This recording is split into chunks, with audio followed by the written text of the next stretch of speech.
Hello, good morning sa lahat ng aking mga silent viewers at ang aking mga solid followers.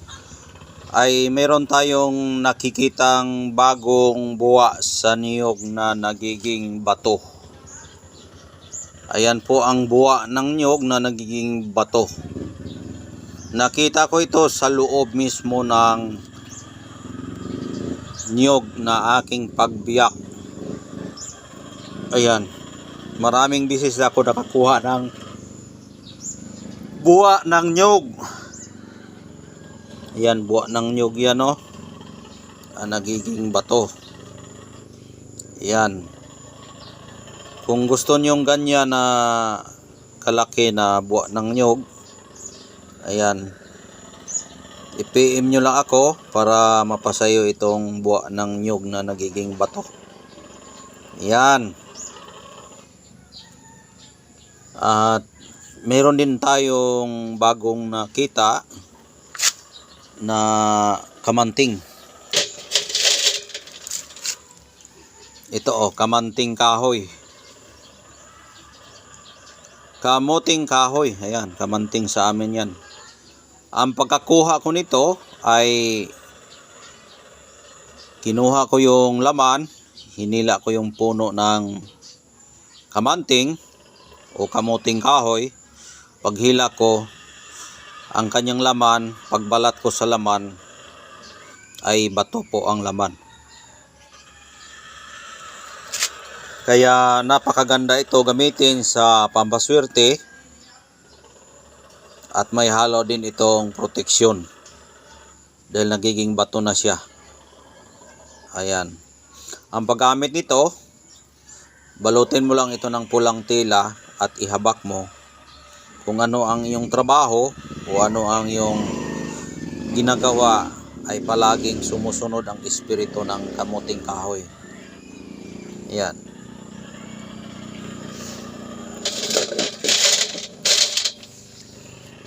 At ito rin ang langgam na hantik na kulay pula.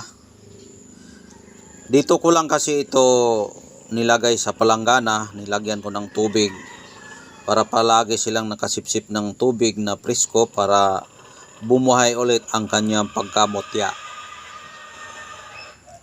Kaya ngayong araw ngayon, na i-vlog natin at ipapakita ko sa inyo yung mga porma sa mga mutya na aking nakukuha. Nakuha ko po ito sa puno ng kawayan na maraming bahay ng hantik. At ito po ang kanyang mutya. Ang hantik na may-ari nito ay kulay pula. Hantik po yan.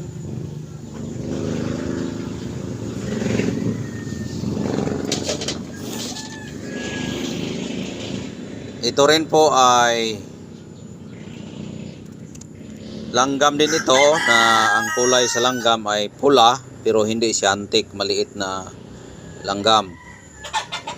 Ang may-ari maliit na langgam na kulay pula. Yan. Ang pagkuha nito ganun pa rin. Hukayin natin sa ilalim ng lupa para malaman natin na mayroong laman sa loob. Ganyan po ang mutya sa pagkuha sa langgam.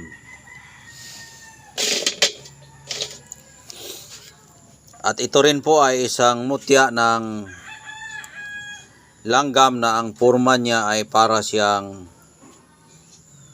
walis o para siyang may tumubo na walis nga. Yan, may mga guhit na pagganon. Ayan, pero langgam ito. Ang langgam na may-ari nito ay yung langgam na nakatira siya sa itaas, yung tapurok.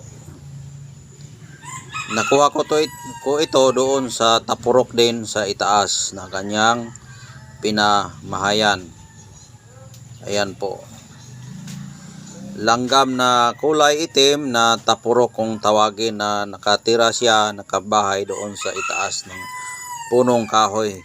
Kulay itim. Ayan.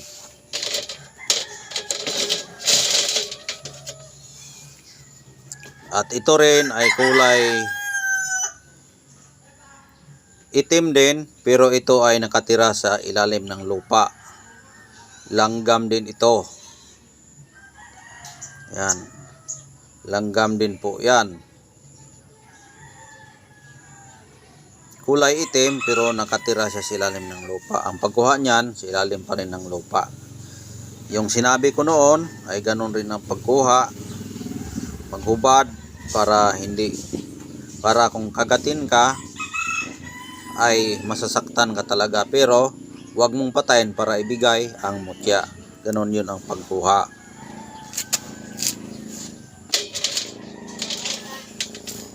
At ito rin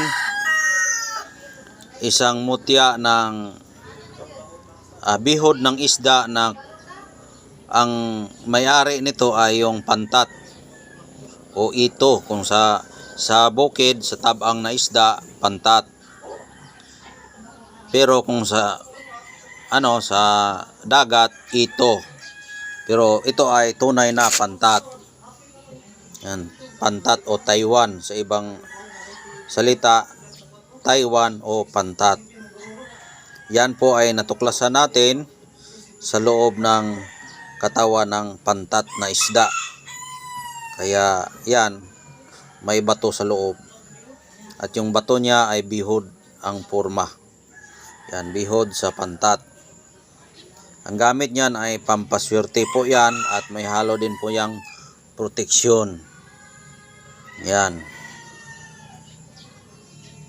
Pili lang kayo kung ano ang magustuhan ninyo at screenshot ninyo para kayo ay makakuha ng mutya. Inaisa-isa ko lang ito para makapili kayo.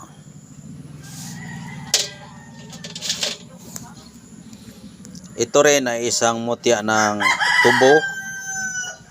Tubo ito. Ay nakuha ko yan sa tubo. Yan, mayroon akong puno diyan na nagbibigay mutya sa akin na puno ng tubo. Ang kulay sa tubo nito ay kulay pula. Siyempre, ang pagkuha natin, matuklasan natin kapag kainin natin ang tubo. Yan. Pagkain natin, pagkitkit natin, ang nakitkit natin yung tubo na bato sa loob. Ayan po. Ang gamit ito ay pampaswerte at may halo din itong tagulilong dahil hindi mo makikita kapag hindi mo kainin. Ayan po. Kaya mataas na po yung oras natin. I-screenshot nyo lang yung gusto ninyo para din po kayo makapagpili, at mag-iwan ako ng number dyan para magtawag kayo or text. At yung aking Facebook account na ginagamit, Commander Bugtungan. Yun. Kaya hanggang dito na lang. Maraming salamat po at God bless po sa inyong lahat.